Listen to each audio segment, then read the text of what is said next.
లేకుండా, దేవుని సెలవు లేకుండా, దేవుని సహాయం లేకుండా మనము ఏది ప్రారంభించినా దానిలో విజయాన్ని చూడలేము. దేవుని సహాయం లేకుండా నిర్మించేది ఏది నిర్మాణాలు కానీ సగంలోనే నిలిచిపోతాయి. కానీ దేవుడు తోడు లేకుండా మనము చేసే పోరాటాలు, ప్రయత్నాలు విఫలమైపోతాయి. దేవుని చిత్తము కాకుండా మనం చేసే పరిచర్యలు, ప్రయాణాలు మనకు శ్రమలు, ఇబ్బందులు తీసుకొస్తాయి. దేవుడు ఏమన్నా ఆదియందు దేవుడు భూమి ఆకాశమును సృజించెను.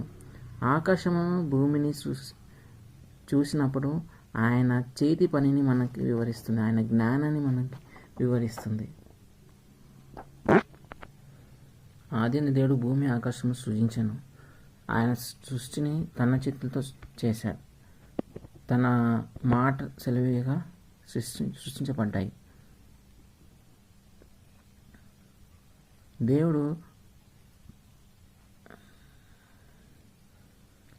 మన స్వరూపమందు మన పోలికై చొప్పున నరులను చేయుదాము, వారి సముద్రము చేపలను, ఆకాశ పక్షులను. దేవుడు తన స్వరూపమందు నరుని సృజించెను. 27వ వచనం చూసినట్లయితే చూడండి. దేవుడు దేని స్వరూపమందు వాని సృజించెను, స్త్రీని గాను పురుషుని గాను వారిని సృజించెను. దేవుడు వారిని ఆశీర్వదించెను. ఎట్లనగా మీరు ఫలించి అభివృద్ధి పొంది విస్తరించి భూమిని నిండించి దానిని లోపరుచుకోండి. సముద్రము చేపలను, ఆకాశ పక్షులను, భూమి మీద ప్రాకు ప్రతి జీవి ఏలుడని దేవుడు వారితో చెప్పాను. దేవుడు ఇదిగో భూమి మీదనున్న విత్తనములు ఇచ్చి ప్రతి చెట్టును, మొలిచిన విత్తనములు ఇచ్చు ప్రతి వృక్షములను, ప్రతి వృక్షములను మీకు ఇచ్చి ఉన్నాను, అవి మీకు ఆహారమగును. కాబట్టి దేవుడు అన్ని కూడా తన చేతులు మనిషిని తన స్వరూపంలో చేశాడు. రాత్రికి రాత్రి జ్ఞానం తెలుపుచున్నది.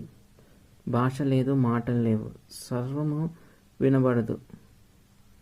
వాటి కొలను భూమి అంతటా వ్యాపించినది. లోక దిగంతముల వరకు వాటిని ప్రకటనలు బయలువెలుచున్నది. వాటిలో సూర్యునికి గుడారములు వేసెను.